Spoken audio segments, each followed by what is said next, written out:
I love that they set up that booby trap and then nobody goes through the front door, and then you don't remember until like the end when the cop is going for the front door and you're like, oh yeah. Hey there, creepy peeps, and welcome to another stale movie review. Today I'm gonna talk about the movie You're Next, directed by Adam Wingard.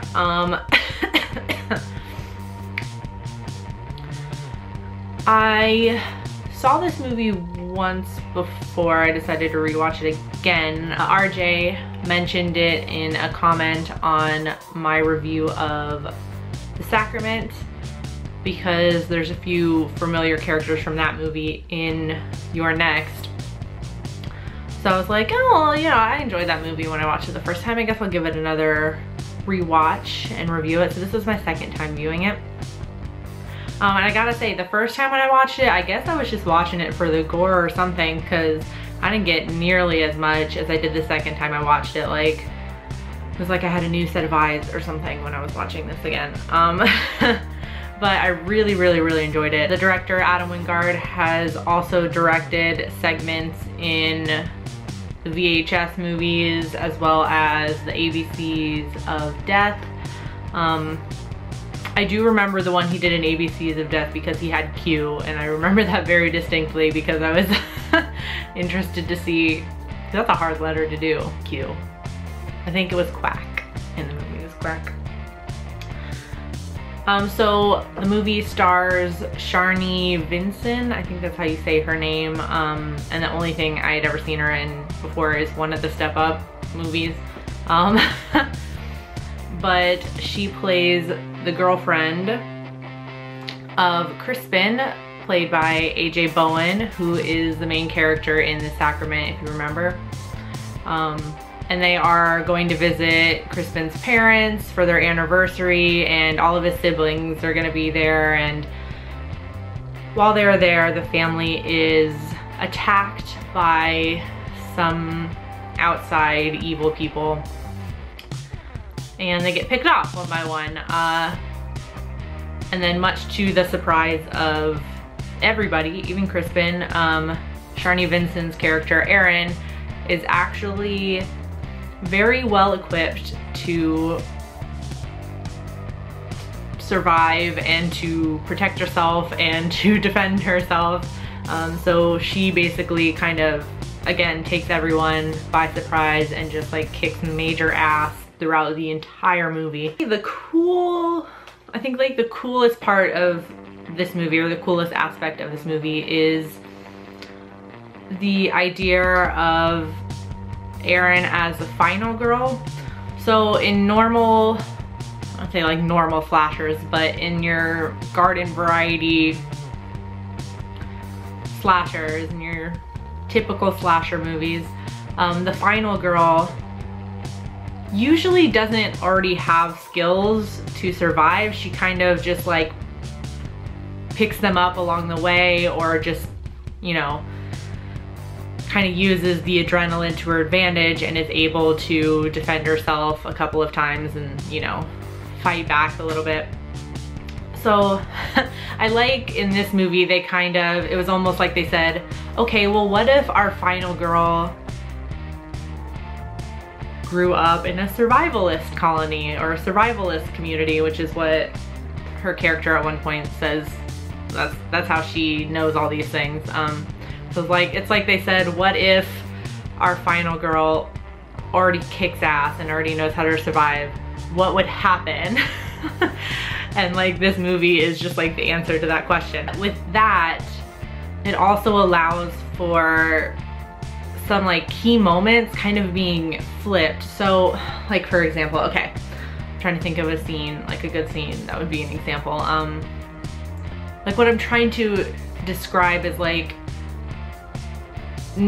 moments we would normally see where like the final girl was like hiding somewhere, or is it like kind of trying to move through the house or move through somewhere without being detected, and there's usually like a really scary scene where like the killer is waiting somewhere for her to pass by, and it's like those tense moments, you know?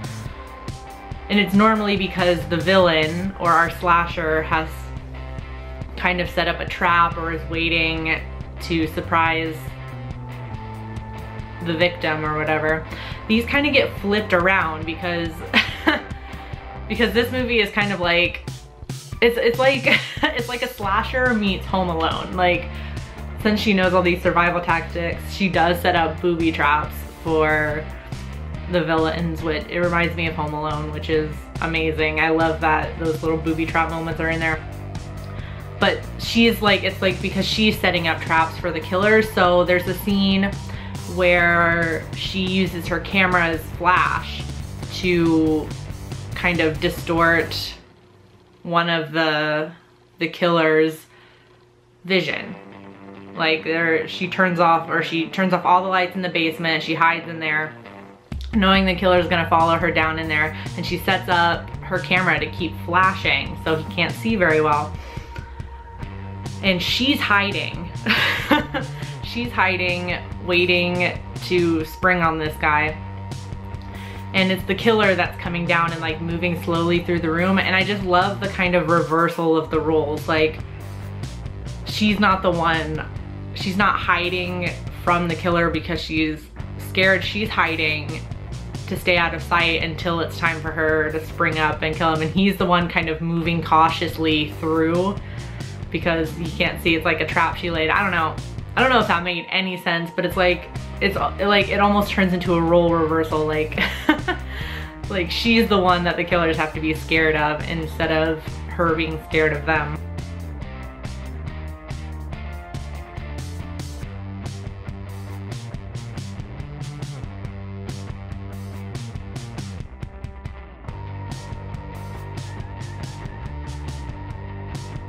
So like I said earlier, the movie does have a few good twists in the movie. One of them being, it turns out the youngest sibling, Felix, and his girlfriend actually hired the killers to attack the family so they could get his parents' inheritance and get lots and lots and lots of money. Which Erin finds out as she is hiding, and she overhears Felix and his girlfriend Z talking with the killers and kind of, you know, grouping themselves together a little bit, because they're all a little shell-shocked at that point because they've pretty much picked off everybody and they did not take into account that Erin would know all these defenses and survival tactics. I particularly love Felix's face when Erin manages to catch one of the killers in one of her booby traps, and she bludgeons him with a meat hammer. You know how they like you tenderize meat? She's like fucking does him in with that. I love his face too, because you can, after you've seen the movie once and you know the twist, I like watching the character's expressions while she's doing these things, because Felix is in on this and you can kind of see how he's like, oh shit. And Erin's boyfriend, Crispin, supposedly runs off to go find help very early in the movie, so he's not part of any of this. So at the very, very end of the movie, Erin finds out that Crispin was also in on it the entire time, and he just could not handle the violence, which is why he kind of made his exit early on before any more people got hurt or killed. And of course, Erin is shocked by this. At this point, everyone's either been killed by the mercenaries or she has killed them. So everyone is dead. It's just those two left. And obviously she's upset knowing that he planned to kill his own family for the money. And he's trying to appeal to her, saying like, it was part of the plan that you not be harmed. And he's kind of like, had you not started defending yourself, you would have been completely untouched, and blah blah blah and all this. He does have a very good point, like her being the unbiased witness, like not part of the family, so like would kind of erase suspicions or whatever. But anyways, that's not the point. So there's kind of like, it reminds me of Night of the Living Dead, the end of the Night of the Living Dead, the very end of this movie, kind of. Not the very end, but the end. So when it's just Crispin and Aaron left, Aaron's kind of just listening to his spiel, and then she stabs him like a badass, like right in the back of the head right here, just kind of like swings on him and gets him with a knife. That was pretty badass. And of course, the cops that she tried to contact early on show up right as she is doing this, and them coming in blindly and not knowing what's going on, think that she is the reason for the 911 call, and as soon as she stabs him, she gets shot through the shoulder. She doesn't die, like, we don't see her die at all in the movie, but it just kind of reminded me of Night of the Living Dead because she's not the villain. She just happens to be like the only one left. Same thing at the end of Night of the Living Dead, if you remember the end of that movie. So one thing, I did learn something new about the horror genre when I was kind of, not like researching the movie, but just kind of like, yeah, like I Googled it and just read articles and things on it that popped up. And one of them mentions, well, most of them mention that You're Next is a form of mumble gore film. Mumble gore, which is kind of like a subgenre of mumblecore, I guess. According to Wikipedia, there's mumblecore and then mumble gore being the horror version of this. Basically what that is what both, like what mumblecore and gore is both. This is, God. Anyways, get on with it. Basically what that is a movie that typically has a low budget, like almost no budget, and is mostly improv.